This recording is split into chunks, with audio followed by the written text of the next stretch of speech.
Welcome back to T Watts and TR on the YouTube and podcast homes for BamaOnline.com. Travis Reier, senior analyst for BamaOnline.com, joined by site publisher Tim Watts. And Tim, a lot to get into on the latest installment of the program. First of all, it's Halloween morning as we record this. And we kind of talked before the show a little bit about the value in visiting our respective homes as far as trick-or-treaters, is Yeah, it worth it?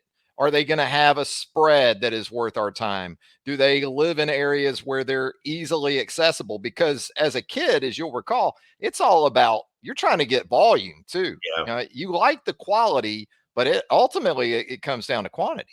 yeah. Me, I would never come to our street. It's the long street. It's a cul-de-sac.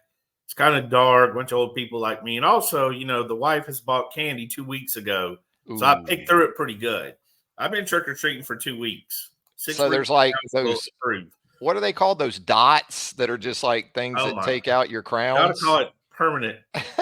It's also ironically dots are what they use to put in your crown when you get a root canal. Oh, You just exactly. No things. Yeah, I have felt my teeth coming out of my gums trying to separate from those bad boys.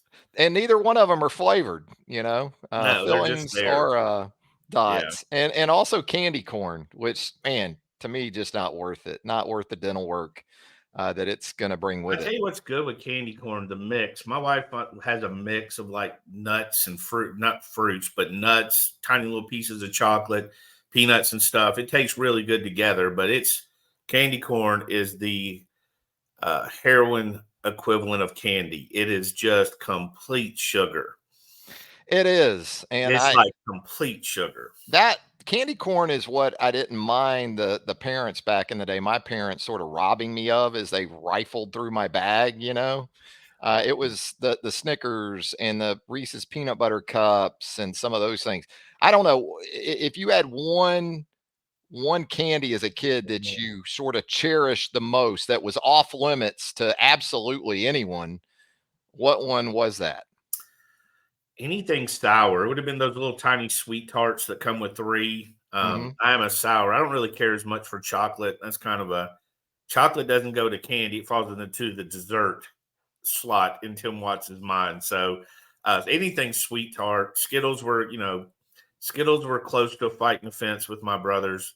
The green one saved a lot of lives because that kind of offset the Skittles. But anything sweet tart was definitely mine. You talk about dental damage now laters. I'm that old. Gosh, they lock you in. They I that you didn't touch my now laters. Now my mom loves almond joys, so and I like lock almond them out. joys, but that was non-negotiable. She claimed those were tax. She claimed those as a house tax when she took those. I'll give you a now later. Any hard candy that you like Spree's, one of my favorite professional candy eat moves is to take it and put it on your dashboard. Huh. Like I'd go in, no lie, I'd go to games when I was, out on the road. I'd buy either of those, stick them on my dashboard, let the sun gently warm them up. They're a lot softer, they're a lot easier. That is a So pro move. That's a it pro is tip the right now or there. later, especially because you can get one that's hard as a rock. You got to now or later will make you work at times. It would. And that was the tough thing about now laters when you were trying to hide them in school. You'd try to eat them in class. Oh yeah, it's you They can't gulp weren't, them down. You got yeah, to they were work. tough. Yeah, But I you got mean, to work. Tim, where else are you going to get, especially during LSU week, 3.5 minutes of Halloween candy talk? Nowhere Nowhere. else. Not professional Halloween. Right. Pro. With adults, it's going to be hard to find. So I guess we'll get into Alabama LSU at this point, Tim. Might as And well. one of the things I wanted to ask you about was, and I wrote a little bit about this and what Saban said and what we think it means yesterday, this rivalry, because for me, it is a rivalry. And I guess you Absolutely. could say Auburn fits the mold to an extent too, because when you think about teams that have had some semblance of success against Alabama under Nick Saban, I think LSU has 5 wins over Saban at Alabama, and Auburn does too. But when you think about this new SEC that's on the way and games that could be lost on an annual basis, Yeah, I get it. Nostalgia, regional impact, Auburn and Tennessee for Alabama are always going to be at the top of that list. But as far as how it impacts things in the Yeah, West, in the SEC, and on the national level, if national for LSU, sure. if LSU goes away, is that bigger than Auburn or Tennessee going away? It would suck for me. I mean, you go all the way back to like Franchione and Saban when Alabama went down there and beat LSU. You remember that little 2002. yeah, Yeah. that little odd occurrence at midfield. And that was before social media. They had them worked up before social media. So you go all the way back, LSU winning in Tuscaloosa, the 9-6 game, the rematch in the national championship game. Last year's game, I mean, you're on the wrong side of an epic game, obviously, if you're a Bama fan. But that was a friggin' crazy game if you're neutral or an LSU fan, a great game. Um, to me, Alabama and Auburn, Alabama and Tennessee is more like a regional matchup. You know what I mean? It's like a regional rivalry. It's like where I come from, it'd be Pelham and Thompson back in the day before Thompson turned into be better than Alabama. But LSU has, like you said, more national feel. There's a more national vibe. I mean, it's a complete clash with LSU having that New Orleans, Baton Rouge vibe versus Alabama and the Alabama vibe. Now, when you look at Tennessee and Auburn, they're pretty similar to Alabama, right? But you think Baton Rouge, you think Mardi Gras, you think beads, boobies, you think the whole 9 yards. So there is a clash of even culture there when they play each other on top of the talent. Absolutely. The NFL draft, when you just look at NFL players from these two programs, that speaks to itself as well. And also, just where this game sits in the eyes of like networks, Sure. CBS, when they think about or have thought about really their season lineup for a long time now. This is the game they've wanted as a primetime option. They want this Sure. game at 6:45 Central, 7 o'clock Central. That was the case before this, 20, 25 years ago. It was more Florida, Tennessee was that game Yeah. in the SEC. But for the last decade and a half, or at least since Nick Saban has been at Alabama, this is the matchup. And with that, I also want to add and ask from a recruiting perspective, is LSU more relevant to Alabama on the trail as far as the kind of guys that they've been able to go after or have gone after in the last 15 years or so than, say, Auburn and Tennessee? I think in the past it has been. I think Alabama LSU recruiting was at its pinnacle with Ed Orgeron's era, the short era, but they definitely were battling each other. You remember the Sage Ryan saga? That was just one. You had guys that ended up committing to LSU, transferring to Alabama. Elias Ricks. You had a lot of like crossover. Basically, those last years when Alabama ended up getting four of the top kids in their state. So not so much this year. We haven't seen as much crossover. And again, I think part of that in this year goes to the fact it's not a great class. A lot of people are just, trying to fill a class compared to other. Next year, Alabama's going to be loaded. LSU's going to be strong. So I would think they would cross over a little bit, but competing against each other, not as much as we're probably used to this year, maybe last year. But overall, a top 5, top 10 possible national recruiting team, I think LSU falls in that category. Yeah, I think with Hugh Freeze now at Auburn and Josh Heupel having success at Tennessee, we'll see in all likelihood more of Alabama crossing over with those teams on the recruiting trail. Auburn is going to happen just because of the state Sure. uh, ramifications. But as far as the national landscape, LSU's been kind of like Alabama in that regard in terms of where it's been able to go out and attract players. Absolutely. Tim, let's talk about the game coming up Saturday night, and let's get your area of this matchup that maybe from the Alabama perspective, you're not as confident about going into it. And then we'll get into an area where you do feel pretty confident Alabama will do well. I guess the biggest concern's the most obvious, Jaden Daniels. And to me, it's more about his escapability. I think if you're able to keep him in the pocket, which is really hard to do. I mean, this guy, obviously he's rushed over 500 yards and got, closing in on 3,000 yards passing. If you can keep him in that pocket, I think you increase your chances of controlling that offense because it's definitely a really good offense. The wide receivers are good, running backs are good, and Daniels is good. So that's the biggest area of concern is trying to contain him. You're not going to stop him, but trying to contain him and keep him from, if you get a sack, bring him down. If you keep him in that pocket, third and distance, don't let him beat you deep. Try to keep it in front of you. I feel more confident, obviously, with Alabama's passing game. Now, I think the running game's improving, but I think the passing game with LSU missing so many guys. I mean, did you see the list of players out for LSU secondary? And that was already a team struggling against the pass. Now, LSU also is odd because it can give up 300 yards passing pretty easily, but it also gave up, almost 200 yards rushing and 300 yards to Ole Miss. So I feel very confident with Alabama's offense in this game. Yeah, it's a situation where, again, feels like there's been some talk about LSU improving on the defensive side of the ball. Well, you got to consider the opposition Oh, that's yeah. come against. Auburn is around 100th in the nation in total offense. Army is 111 out of 130 Yeah, I mean, the offensively. two You games go back to Ole Miss and Missouri and look at those numbers. yeah, That's problematic. they almost put up 100 points on them in those two previous games, and Arkansas scored in the 30s, if I remember right, in their loss to LSU. So, yeah, they've had two games obviously improved. But, again, you're right, the competition was better. They're also really good defensively against Grambling. So, but other teams, Florida State, Arkansas, Ole Miss, Missouri, had success moving the ball, and I think Alabama will as well. Yeah, I wonder. There's this sort of perspective too, Tim. Is it possible that Alabama could score too quickly? In other words, don't control the tempo. Even if you score, you're putting LSU's offense back out there. I mean, for me, if they're giving up layups, you got to take layups. I score every time. I score 100. Exactly. If I you score, score yeah. 50 and they score 51, against this Alabama defense, Yeah. you can kind You of got to tip your hat if they're yeah. able to outscore you. You got to tip your hat to LSU's offense because Bama has a good defense. But anytime you score, I'd score. I mean, I'm that high school coach. The other team's parents are waiting on me in the parking lot. I'm just starters in, starters in. So, yeah. But I do think they do want to establish the run, which will shorten the game. I think LSU's playing a similar ball game, right? They want to shorten the game to some degree, make all their possessions count. I think that's the biggest thing for both teams. Every possession needs to count. You want to come out and have a 3 and out in 38 seconds.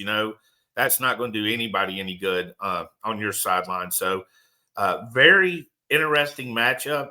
And, it kind of peaks similar to last year, possibly. But I will say Alabama's defense is better than it was last year.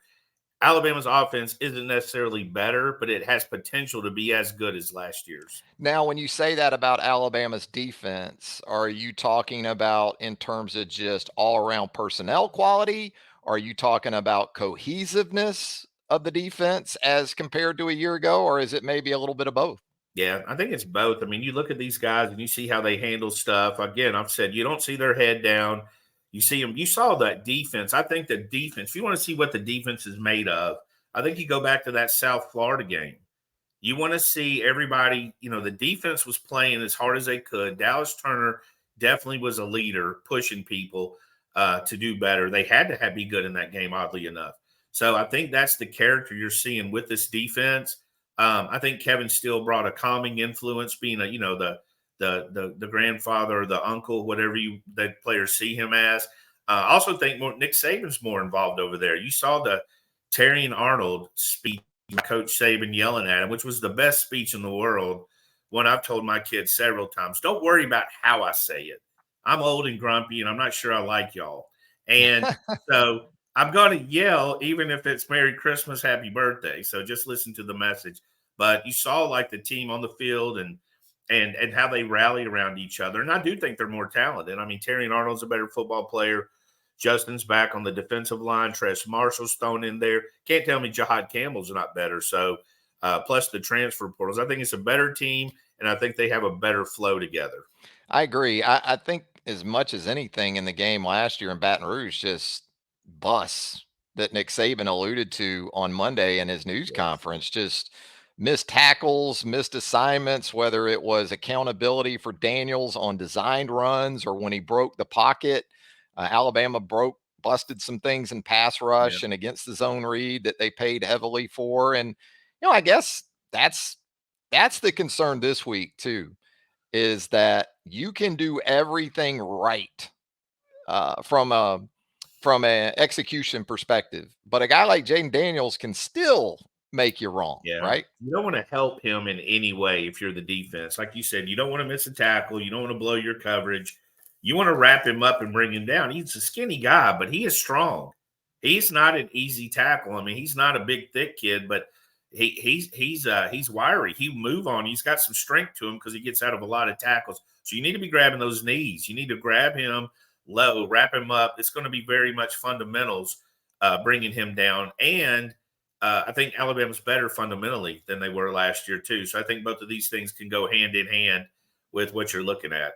Yeah, Daniels isn't an easy guy to get a great hit on, but I've seen him take some big Oh my shots. gosh. The Was one that against Ole Ole Miss? Miss, and he lost the Holy, football, which was that was huge. that was a felon. I But mean, it seems that like guy, yeah. he keeps going. He If got you're right out, back up in that game. He yeah. took a hit that's literally I've seen in movies. It's like Varsity Blues. I'm like, that never happens. He literally took the movie hit and jumped right back up. So kind of similar to when Ruben that hit Deshaun Watson and sent him spinning. And Yes. he got back up in the national championship Yes. game. That's like a Ruben hit horror movie. Fournette. Didn't Ruben Yeah. hit Fournette on the kickoff down in Oh Baton my Rouge gosh. in Who? 2014? Mac hit Yeah. somebody on the kickoff against LSU too, didn't he? Mac Wait, Wilson? yes. Or Yeah. it was LSU or A&M. It was Yeah, one of the one of two. them. Mac, Yeah. Mac and Ruben have depleted a couple, but yeah, he's a tough quarterback. He's a seasoned veteran. Obviously, he's been around for a while, and he's been through some tough games. He has. Deontay Lawson, I think, is huge this week. And you talk about a guy who's got a two-way conflict because he's going to be involved with that run game. And it's not just Jaden Daniels because Logan Diggs has come in from Notre Dame and has established himself as a tough physical inside runner. That was part of the game last year that Alabama struggled with too. LSU was able to win the rushing battle ultimately, not just in large part because of Daniels, but boy, I think having Deontay this time around, he didn't play in this game a year ago. Yeah, that's So big. Yeah. he can play sideline to sideline. He's a good tackler. He's smart, and he can also play in coverage. So if you want to drop him and try to take away some of these crossing routes that Daniels likes to hook up to Neighbors and Thomas and those guys, he can do that as well. Yeah, I mean, again, there's another one. You got Justin and Lawson who didn't play in this game last year that's coming in. So you got Caleb Downs, a freshman that's obviously up for Player of the Year, Freshman of the Year. So defensively, personnel is better. You feel comfortable. They're going to bend. This team definitely with defense, they're going to bend. They've bent in several games. It's whether or not they break. And last year's broke, and that was the big difference in that game. And you look at LSU and you think how happy they were to have that game at home last year. And I think that Alabama's pretty happy to have that here. With that said, I think we talk more about LSU than Alabama. I think when you look at the LSU board, and of course it's just a matter of perspective, they're worried about the offense as well. I mean, they got nobody on the back end. They've had trouble stopping the running game. Alabama's finally establishing a run, I feel like, a little bit more consistently. So there's a lot of opportunities for Alabama on offense. I mean, again, Milrose thrown deep balls better as probably as well as anybody in the country as far as touchdown bombs. He's going to have those opportunities in this game. But I do think you want to, again, we discussed, I do think you want a 4-minute drive versus a 2-play drive. I think Nick Saban does. Although Coach Tim and Coach Travis, we want the 2-play drive. Give me an 8-yard hitch and then drop a bomb. That first possession of the second half against Tennessee, those are good drives too. Yeah. Run, bomb, touchdown. Yeah. That's all we want. That's all we ask, Coach Reese. 2 plays. Give it to us. Yeah, I think you touched on a couple of things too. Red zone defense and make LSU beat you from the short field. They're going to hit some explosive plays. Don't let those go for touchdowns somehow, some way, even on situations that don't involve negative play opportunities. Get LSU guys on the ground, make them play the short field to earn it from inside your 20. I think that's going to be the goal, obviously, for LSU. You said it with LSU defensively, though. And it's not just the back end. A lot of times you can survive if you're fortified and you're good in your front seven and you got some issues on the back end. But when you start losing guys like Mekhi Wingo, like LSU has now up front, Harold Perkins, Mason Smith, there's still star power on that defense. Smith's coming back from the knee injury a year ago, so he's still a little bit of a work in progress.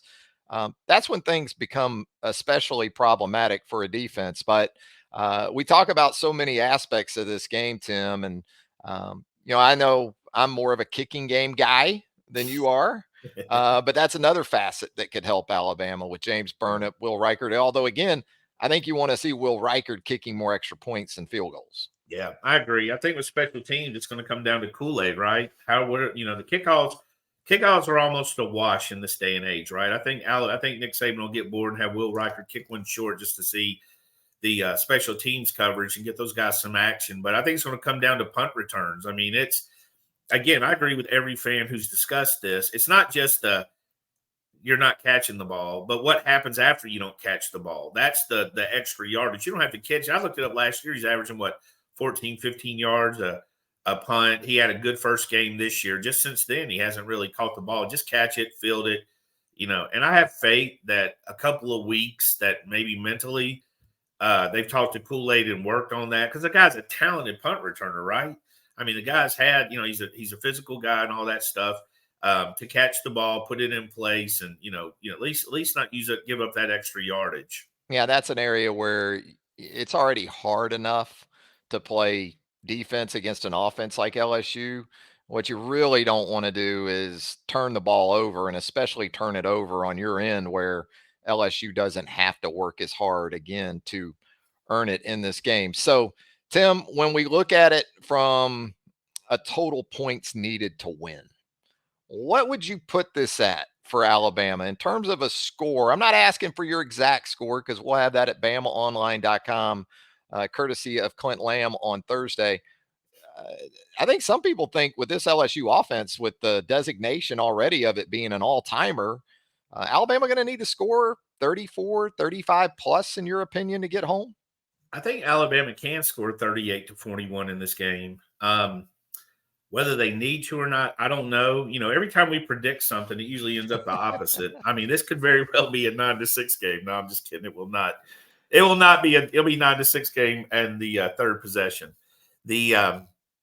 I think Alabama probably needs to keep LSU in that 24 to 28 range. It's going to be hard, obviously, with the team that talented. I do think 38 points Alabama can score, and I do think that definitely wins the game. But I mean, I'm hesitant to make a strong prediction right now, but I do think Alabama's offense is going to be able to outscore LSU's. And if they don't, and you know what? If they don't, I'm going to tip my hat to LSU because if they outscore them, some days you're just the better team. But I do think Alabama wins this football game. Yeah, if it ends up being another 46-41 kind of game from 2019, you just sort of, Joe Burrow and that group, that was legitimately an offense for I'll tell all you this, time. the good games that Alabama and LSU play are as good as any in the history of football. A lot of them are just terrible games. Like the year Alabama went down there and there was 11 people in the stands wearing LSU gear. That's still absurd when you think about it, right? It looked like the stadium wasn't open. Me and our two daughters were 8, 9, and 10 of those 11, by the way. That was absolutely surreal, Tim, in every form. Because, I mean, you literally could park right next to the stadium, just like it was a high school game. You just pulled up next to the track stadium and walked right in. You probably could have just walked right on the field. We had 3 rows to ourselves on about the 35-yard line, 20 rows up. I've just never in my life expected to see that in an Alabama LSU game. I know my LSU friends are every bit still shocked like it didn't happen almost. It was absurd. But the Alabama LSU games tend to be classics or blowouts. So kind of like Super Bowls, right? Yeah. Games that are hyped. That's exactly right. I will say I'm excited. I know a lot of people are. This year I've been more excited to watch football than I ever have before. I don't know if it's the uncertainty or the release of pressure. You know what I mean? Like Alabama doesn't have to win because, there's this time where it wasn't just Alabama had to win. It's how they had to win. You remember they're up 41-3. Bring in the backups, bring in the backups, bring in the backups. They give up 2 touchdowns. They're like, what the hell are we doing? That's where it was. Now I'm excited because I tell you, a couple weeks into the season, Bama's got a loss to Texas. Florida State's got a loss. I mean, the LSU's got the loss to Florida State. I wasn't really – and then you had the second LSU loss. I wasn't really expecting game day back, right? I was expecting kind of going through the motions. Alabama had a tough schedule ahead of them. So to get this much hype about this game and that much excitement, I'm extremely excited to watch it. And you hit on it. More validation of how big this rivalry is. I mean, 1-loss Alabama, 2-loss LSU, and game day still rolling into Never would town. know it. Yeah, Yeah. you'd never know it from the discussion. Yeah. Let me ask you this about the Alabama offense. Uh, are you encouraged with the way that it seems to be trending given the second half performance against Tennessee? I guess specifically what we saw from Tommy Rees as far as some adjustments and some additions to the offense, run game, passing game, at least trying some things like the screens to the Yeah. backs and to the tight end. Even though they didn't work, you put them on tape and that at least gives opponents something else to think about. I'm not sure how much they'll think about it because I'm thinking they're still like, well, I need to see Alabama actually hit one of these before we worry about Yeah. it. But from that angle, you think Alabama's at the right place at the right time in terms of how that offense is continuing to evolve with Jalen Milroe? I do. And you go back to that Tennessee game, which I've rewatched twice, and that offense not only did it never get in rhythm, it had the turnovers.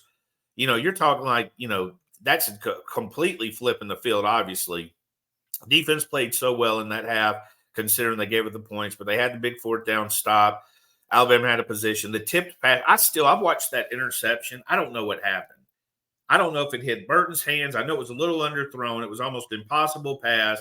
Did it hit his shoulder pad maybe? Hit him on his left shoulder pad and the face mask. It looked like he was trying to kind of fend off the DB with the left Oh, it arm was and it one was handed, but it was a little bit to his back shoulder, so he wasn't able to get his hand up. And it just went off of him. And the safety's coming over late. So again, that's taking 3 points off the board, a possible 7. Just a crazy fluky type play. So they lost a couple of possessions and points with turnovers, obviously, but then they clicked. I mean, the second to last drive before the half, they scored. They scored on the first drive in the second half. So I feel like you don't want to, boxing or whatever, where you fill each other out like MMA, where you're doing that jab. You don't really have a lot of time to do that this week. You want to be the one coming out leg kicking, I think. You don't want to be filling LSU out. I think you come out and you want to be attacking. You don't want to be trying to catch and see how to defend yourself. I think you come out just like, let's go. You know what I mean? Let's go. Let's push it. And if you hit over the top on the first play, 75 yards for a touchdown, nothing wrong with that. But I do agree. I think the play calling's been a little bit more creative, a little bit more original.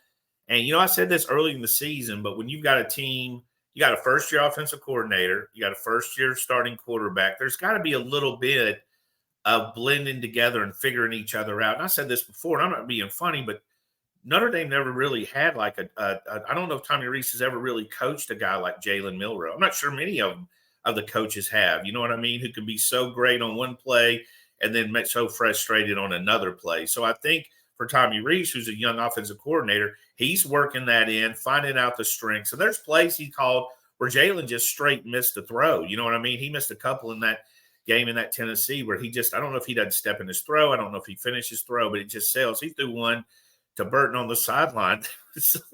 It was like just a complete throwaway pass. So I think there is a fill out stage, get to know each other. But I do feel like Tommy Rees is calling a better game, especially as the game goes along. I don't think Brian Kelly coached a quarterback anything like Jaden Daniels either, because I still hear some comments from him from time to time, like the halftime of the Missouri game I was watching a few weeks back. And he was obviously not pleased with Jaden Daniels because I think Daniels was making some poor decisions in the zone read game. But you know what? I can live with some of that with everything else that Jaden Daniels is giving me. I think for Kelly, Garrett Nussmeier, the backup, is more along the lines of what he was accustomed to at that position in South Bend. Well, we saw how those guys he's accustomed to did in South Bend against the SEC. So maybe appreciate it. And I will say, I think that, Kelly's a little bit like me with my kids. I think I'm always a little bit mad at him. You know what I mean? Yeah. I think that like the praise has to come less than the criticism or the get better. I think that's just part of being a coach. He's a demanding guy. I mean, I see some similarities when he's red-faced screaming on the sideline. So I think there's some some UK blood in both of us. Jugular bulging. Yeah, I think Pulse. there's some UK background in our relatives. Yeah, I got some Yeah, Scottish. I got some yeah. Scottish too. I definitely I'm never doing some. Hey, see what your DNA is. I I did know. it. I I'm did like it. Yeah. I'm like really white. Like I mean, I'll be like Scotty. I'm gonna have like Scottish and Irish and London. I mean, I'm not even pretending that. But yeah, I think he probably isn't as used to that guy because he can't. And now look, that guy can be frustrated. You know, he's kind of the no, no, no, no, no, and then he throws a Yeah. 38-yard pass. You know, you see that all the time. So he's got that. I think if you're not trusting Jaden Daniels, then I think you have trust issues overall. So I I think think he's a hell of a quarterback. Alabama's maturity on defense, I like this time around better than a year ago. I think guys like Justin Aboigbe, as you alluded to earlier, what he can bring to that mix up front in a pass rush situation to go along with edge guys that they know. I mean, Dallas Turner and Chris Braswell, after last year's game, they know what's coming Saturday Yeah. night, and And I they know like that. what's going to be important. I like that Braswell's kind of feeling himself. You know what I mean? And he should. He worked really hard. He waited a long time. He really did to get where he's at now. And it's showing all of his hard work is paying off. You're seeing it on the football field. So he absolutely should be beyond excited. But also, you got Timmy Smith, you got interior guys. Timmy's probably playing better now than he did last year when he's playing LSU. So you've seen a lot of improvement. Hey, and that iron sharpens iron. Yeah. I don't think it's a coincidence that some of these guys, Jahad Campbell, got better while competing with Trez Marshall. I think that's a absolute fact. I think Tim sees some of those young guys coming in and making plays. Seeing Tim Keenan, for instance, coming in. Last year he saw Otis coming in. Justin comes back. I think you got to want part of that, right? If you're a competitor. You got to want to be part of that touchdown. You want to be in the end zone doing the rowboat when you get a turnover, right? And NFL reference. But the depth you pretty much outlined should be favorable for Alabama this week because unlike Tennessee, LSU's not a tempo team. They're not a real hurry up team that keeps you from substituting maybe as much. Now, LSU is more tempo than Brian Kelly ever was at Notre Dame. Yeah. But certainly not to the extent of Tennessee. Yeah. Yeah. No, plotting. not the same pace at all. And again, I think that, Nick Saban was really complimentary of that crowd, and he should have been. That crowd against Tennessee was phenomenal. And I think we're going to see more of that Saturday. That the fans got that Coach Saban praise now. So, they're really going to get into it. And I thought the fans were great in that game, despite the slow start and being down and all that stuff. Got a night game. You got LSU. I mean, we've seen this scenario play out many times. So, and there'll be a lot of LSU people in Tuscaloosa. A lot of them won't get in the stadium, but they don't care, man. They'll have their barbecue pits and their gumbo and their Creole food, everything. It's going to be just a crazy one. Because again, we don't know if we're going to see this game on an annual basis. Really, I can't. To me, I can't even think in those terms. People keep talking, but I just can't think about no Tennessee, no Auburn. If they go 7-1, if they go with the 7-1 format, that's going to really suck. You're going to keep Auburn. Alabama's going to keep Auburn. I think we know that. Yeah, they should. Now, who gets to decide that, anyways? I don't know if that's Auburn and Bama have to vote on it. I don't know if that's left to the discretion of the commissioner, or if I would think it, because Auburn Georgia is a big deal. You know what I mean? That's a big deal. It's going to, because Georgia Florida is staying in Jacksonville. I don't think it'll be one. I think it's going to be at least 2 games. I hope you're right.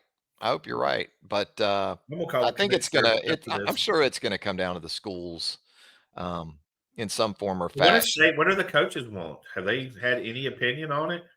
Saban wants 9 league games at least, or he has. Now, he kind of walked that back, and I don't blame him, because the format of like 6-3, let's say you play 9 league games and it's 6-3, and the league says, okay, you're keeping Auburn, Tennessee, and LSU as your 3 permanents. That's probably not going to be equitable to what some other teams around. Then you got the other 6 to deal with. You know what I mean? That's what I'm saying. And the TV networks want Alabama to keep Auburn, Tennessee, and LSU every year. That cash cow's going for them for sure. And look, we love it too. The more bigger games, the better it is for Bama Online and on 3. We're we're not Yeah, it's great for against that sports, either. and I think if you're heading down to basically an NCAA tournament at some point with teams in the college football playoffs, I don't think these games matter. I mean, I hate to say they do matter, but you're going to, when they expand the bracket, you're going to have a 3-loss team in with 12 probably when they play. You got to factor in the schedule. I don't care what anybody says. The schedule matters. Alabama could have played Middle Tennessee or whoever instead of Texas and been undefeated.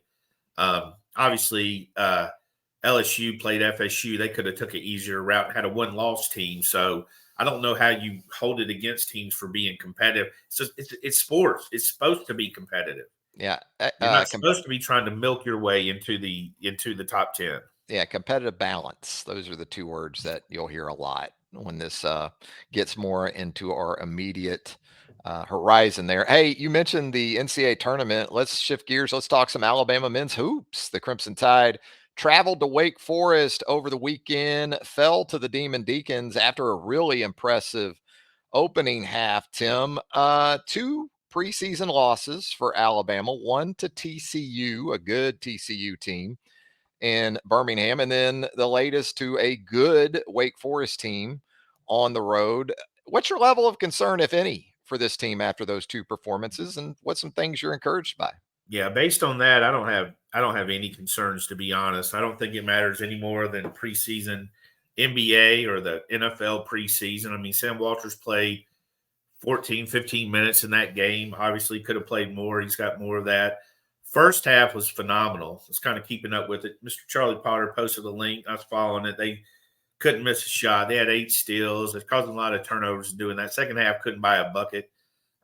Couldn't see it. It's hard to have a strong opinion on it, but I'm not worried. I mean, TCU last year beat Alabama by 100 in the spring game, scrimmage game. I mean, it was like, was that like 99 to 69 It or was at something? least 30, yeah. Yeah, it was just a massive loss. And Alabama finished with one of the top defenses in the country. After all that, and number 1 seed in the tournament, swept the SEC. So it's hard to imagine that game meant that much. Also, you're without Sears, the scrimmage, and people are going to overreact to anything. They really should probably keep it private. But those scrimmages and practices aren't to run out your starters. It's not to show you what you know. Nate Oates knows what he knows. He's trying to figure out what he doesn't know. Who's going to do this? I personally think it's good to struggle in those games and have some adversity because you're going to do it in the season, right? You're going to have Absolutely. adversity. You're going to struggle. So you might as well do it in the preseason, let them figure it out and work on who can give you this and who can give you minutes. And we've seen Nate Oates play a lot of guys, right? And then shrink that a little bit as we got to the SEC. So I think he gets to the SEC regular season, the SEC tournament. That's what he's focused on, even more so than his preseason schedule and certainly his scrimmages. Yeah, without Sears and Cosby, Nate played everybody. And really only one guy played fewer than 10 minutes in the game. Everyone else, the other Yeah. 9 guys, played 10 or more. It will be interesting when Sears is good to go, which you anticipate being that the situation here in the very near future, and how that plays into this starting lineup. Because for whatever it's worth, an exhibition game, I get it.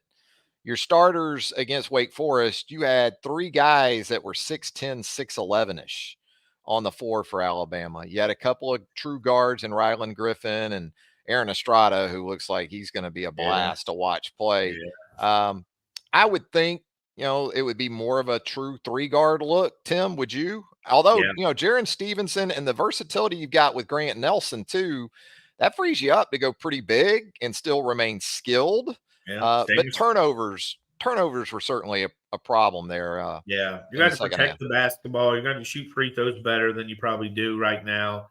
But you are going to get those experienced guys back. I'm still waiting on Ryland to have his breakout moment. Ryland could be this year with Brandon Miller, who's doing great in the NBA. I think he dropped 22 last night for a very bad Charlotte Hornets team. Just don't look very competitive. But he hogged a lot of that wing activity that Ryland would have saw. He should have, obviously, player of the year. Ryland is going to have a chance to pop out and explode. I think most of all, I tell you, I've seen these scrimmages. I've seen we're going to miss Quinterly post. which has to be the most ironic thing in the history of Alabama fandom, because he was benched 100 times every game of most of his career here. So now he's missed, but I think guards are fine. But I think Betty Yako's the one I'm always going to say, if I've got a what if, Betty Yako really signed a two-way deal with the Spurs. I think Betty Yako blending in as that rim protector would have been, just about ideal. I agree. I'll Blended tell you in. another guy who had a sneaky good line at Wake was Latrell Wrightsell. Oh, he did.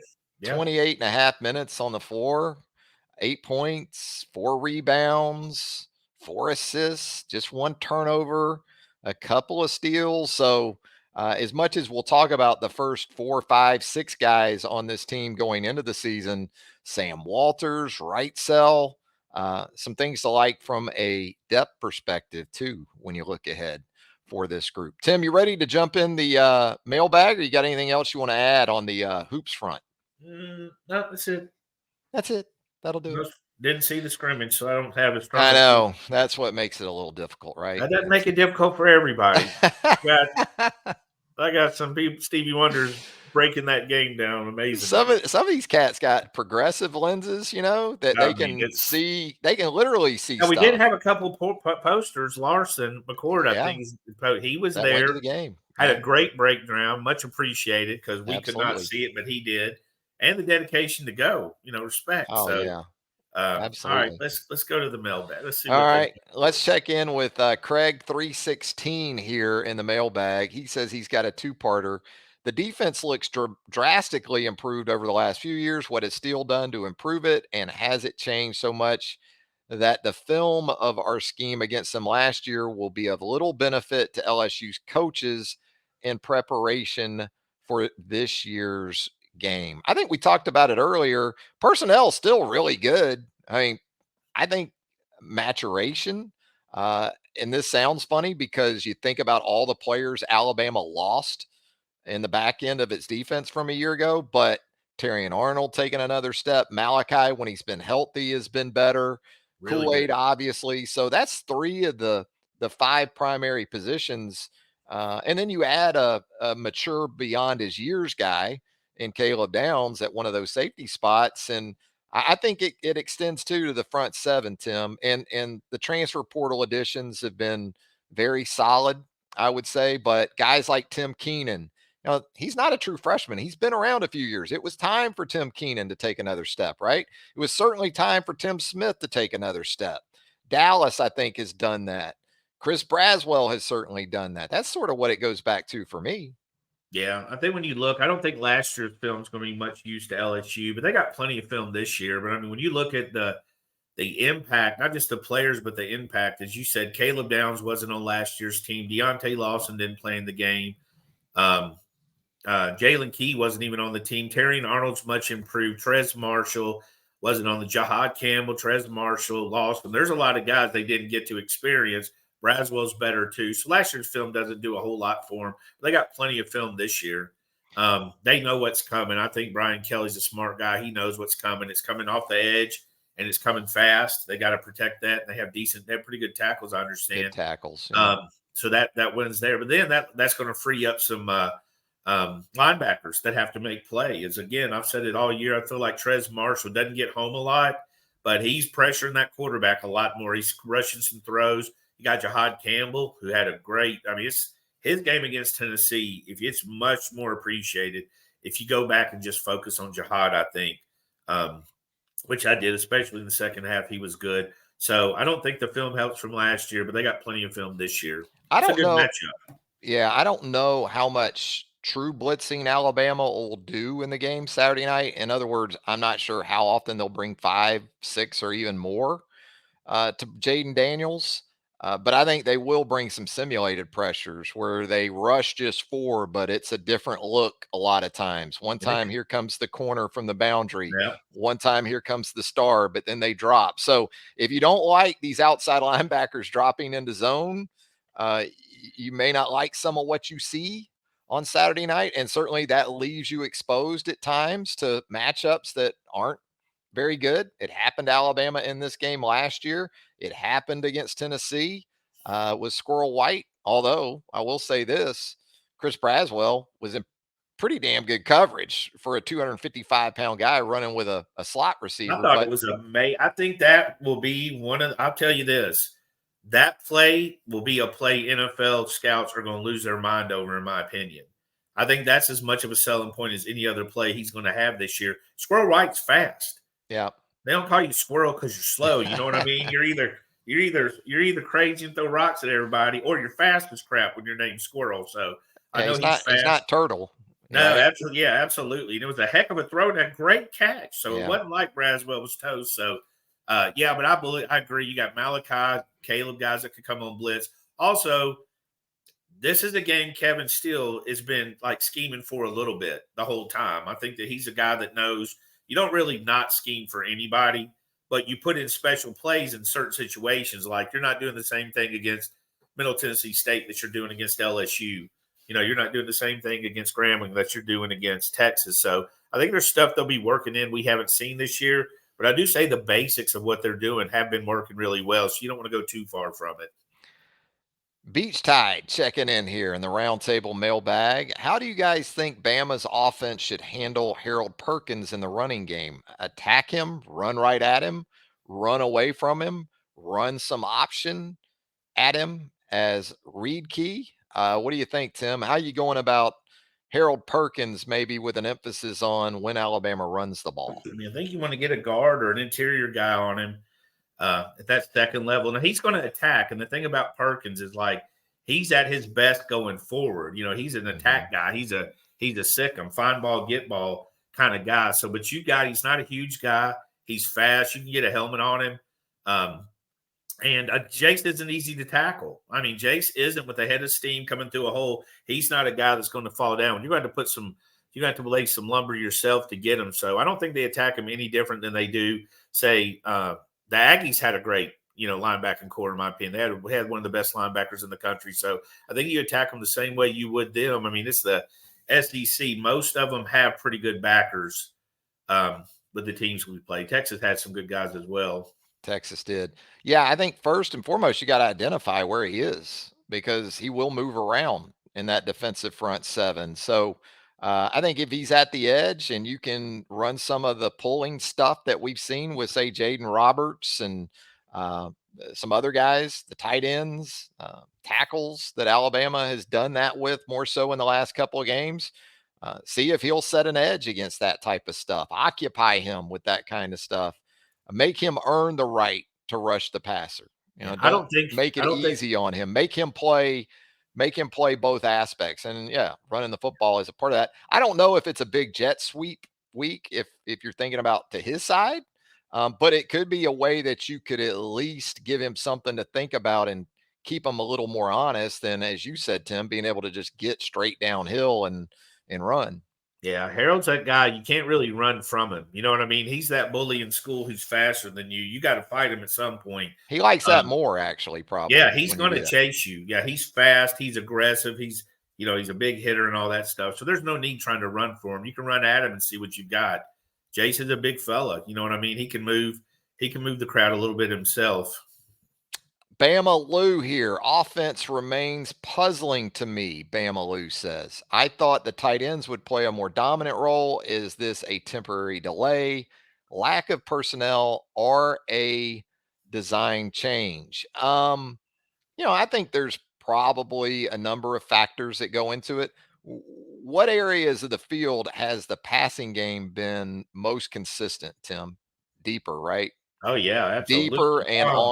Deeper and on the outside, right? So you think about tight ends in the passing game, especially, that hasn't probably been as good a fit this year. But you say that, and you look at the quality of catches that Amari Niblack has had, that CJ Dupree has had. They've been there, and sometimes it's going to be. A lot of times with tight ends, there's not many tight ends out there that are catching 80, 90 balls, in a season. More often than not, Tim, it seems like it's quality over quantity with those guys. Yeah, and with Amari, he's third on the team in receptions with 12. I will say, looking at this real quick, Amari's averaging over 18. CJ's averaging almost 20. And even Robbie Oots is averaging 13 in reception. So definitely see they are involved, and there's been opportunities to get them more involved. They've just missed. but they have 20 receptions on the year, probably closing in on 400 yards or something in that ballpark. But I do agree. You want to get them more involved. CJ has a lot of traits that you look for. Amari Black's just a freaky type athlete, so I definitely see that. I think they've tried to get it to him. I just think at times it's been a struggle, as you said, for Jalen to really connect with them. Hey, and like you said, middle of the field and short, there's where you make mistakes. You got to be super careful. Can't get baited by a safety. Can't catch a linebacker dropping back. There's a lot more confusion. And I think, again, with Jalen, I think he's going to err on the side of caution after the Texas game, maybe not take as many risks. You got to have those guys help you in the pass protection aspect too from time to time. Yes. Although I'll say this, against Tennessee, there was more help provided to Caden Proctor, but it wasn't like they chained a tight end to his kind of left foot and helped him that way. They chipped with the tight end, but the tight end was still trying to release and get out into the route. So they haven't reached a point yet where they're just essentially turning tight ends into extra offensive tackles. They're still trying to get those guys out into the route. And you've seen a few plays that were set up. There's a screen last week that was set up nicely that was tipped. And by the way, let's go back to Proctor. I mean, I have as much admiration for this guy as any. Like you said, there hadn't been special treatment to protect him over there, really. My dude is like, hey, you're 5-star, you're learning on the job.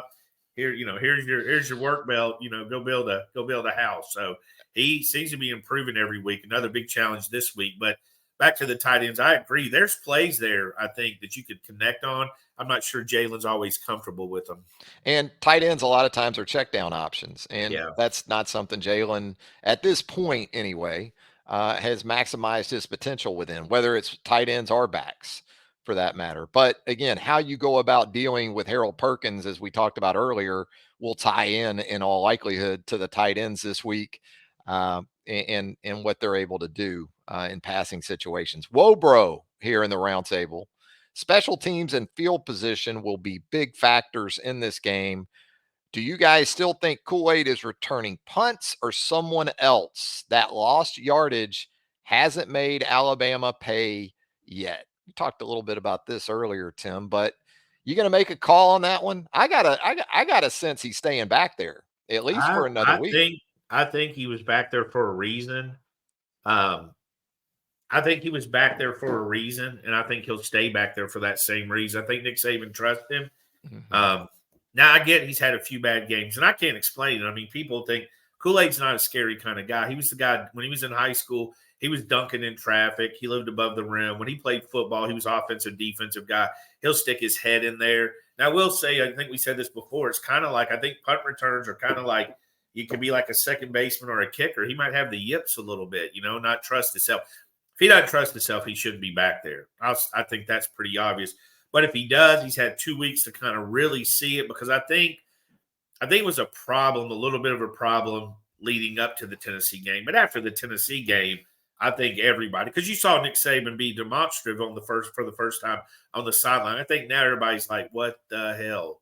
You know what I mean? So that, I think they sat down with Kool-Aid, talked it out, and I think Kool-Aid's the kind of guy that's going to want to rise to that challenge. Yeah, and I'm sure, as you said, it's been a point of emphasis during the off week. The problem is, I've said this before, with the way these Aussies and these punters now punt the football, there's no jugs machine for rugby punts. Like, if a guy's struggling with judgment or catches or those things 10 years ago, you go to the jugs machine, that thing will shoot 60 spiraling punts, or as long as you want to catch them.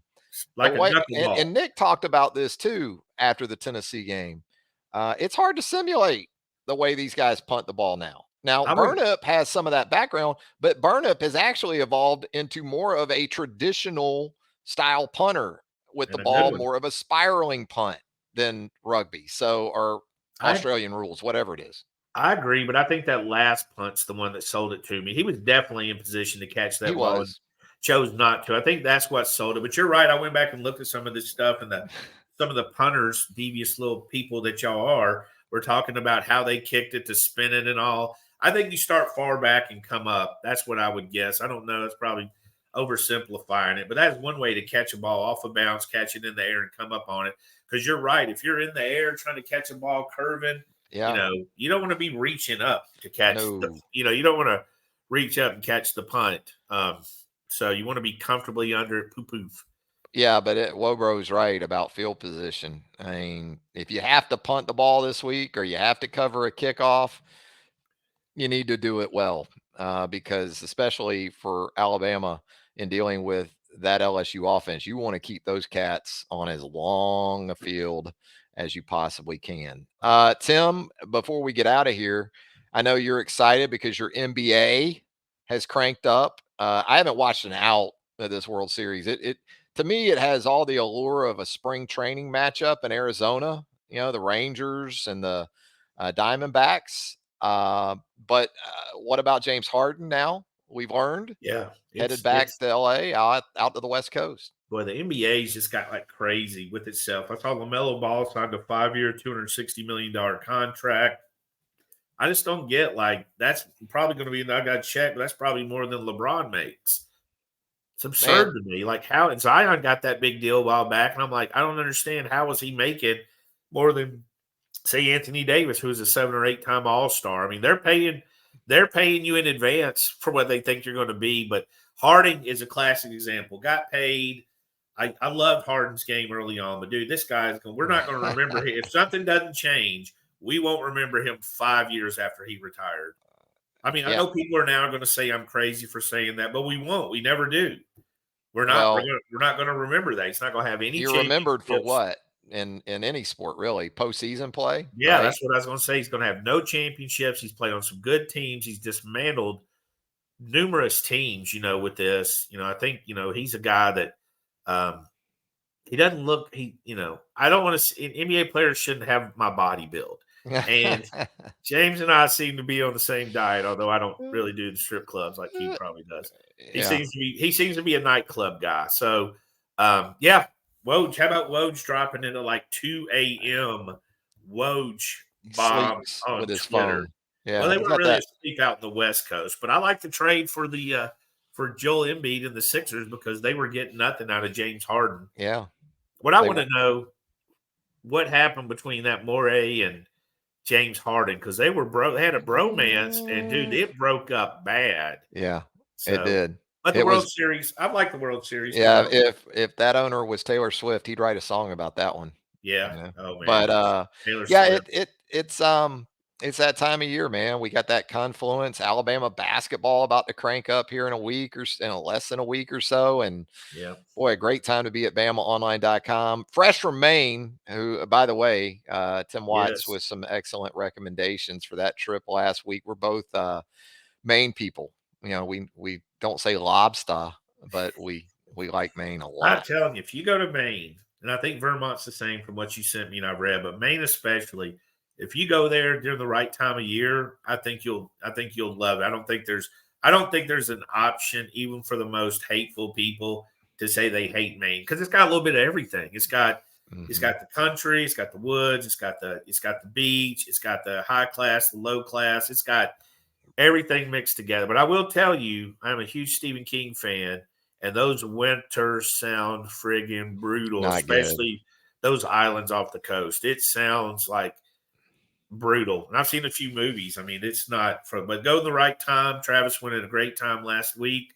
I always go late July, early August before spring practice gets going. Absolutely. We need a travel show.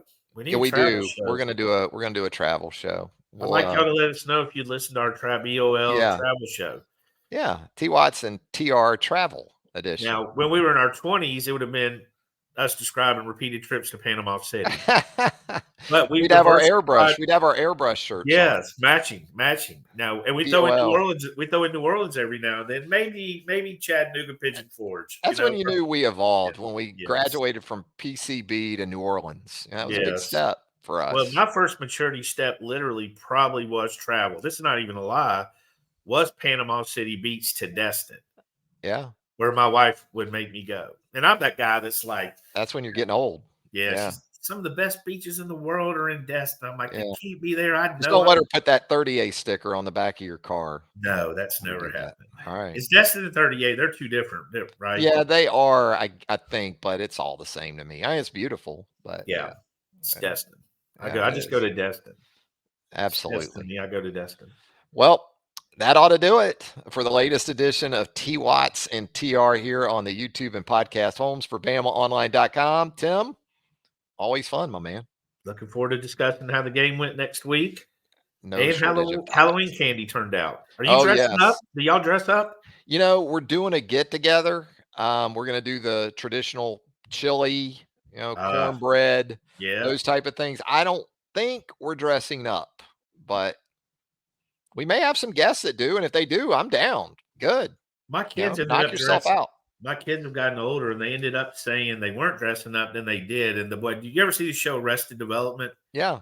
Well, all three walked in as the banana stand workers yesterday to surprise. White button down, blue apron. They all worked at the banana stand. I'm like, this ain't far from probably where y'all are going to project at the current rate. Downtown Portland, Maine, Saturday night, the wife and I saw 20 people in banana suits. Why? I don't know. Halloween. But yeah, the youngest daughter, the youngest of ours, she's 21. She did dress up over the weekend for a party. I mean, the younger crowd, they still get after it from the My costume oldest thing. one, my She oldest went as son. a cat in a hat. That's what she did. Oh, nice. My Yeah. oldest son went at Joker he went as close to it as Heath Ledger did. He had that thick caked on white makeup. My oldest one likes it more now than But he you did. can't half step the Joker. I mean, if No, you're going to do it, you better do it. Well, Because I knew his that's deal was- iconic. Well, I went to borrow his car the other day, and I went in his garage, single car garage. And when I walked in, I got like a contact high smelling paint. I was like, what the hell's going on? I was going to meet Andrew Bone actually for lunch. So I was in a rush, jumped in the car, headed out, didn't think much about it. Came back, pulled in, and realized he has spray painted his dress shoes for the Joker shoes. I said, dude, you got to put those outside. You got to roll that door up or something. Yeah. Who didn't do that in the garage after one time? John Bender. Yeah. This is what you get when you spill paint in the garage at the Bender household. How about that reference? Classic. How about some Breakfast Club? We also need to go a movie TV. This, by the way, this is all podcast. T Watts and TR extra. This part of the show. Y'all this didn't pay for this. This is behind the scenes that we thought. This is where we thought we hit stop record, and then we kept talking. Wait a minute. To each other. Yeah, exactly. Well, all right. We will see y'all next week. Everybody have a safe Halloween. Yes. Have a safe Halloween. Have a safe rest of your week. And certainly no shortage of topics next week on T Watts and TR. We look forward to it. For Tim Watts, Travis Reier, thanks again for joining us. Hang out with us at BamaOnline.com, the roundtable, the premium message board. That's where you want to be with us at BOL. Until next time, so long, everybody.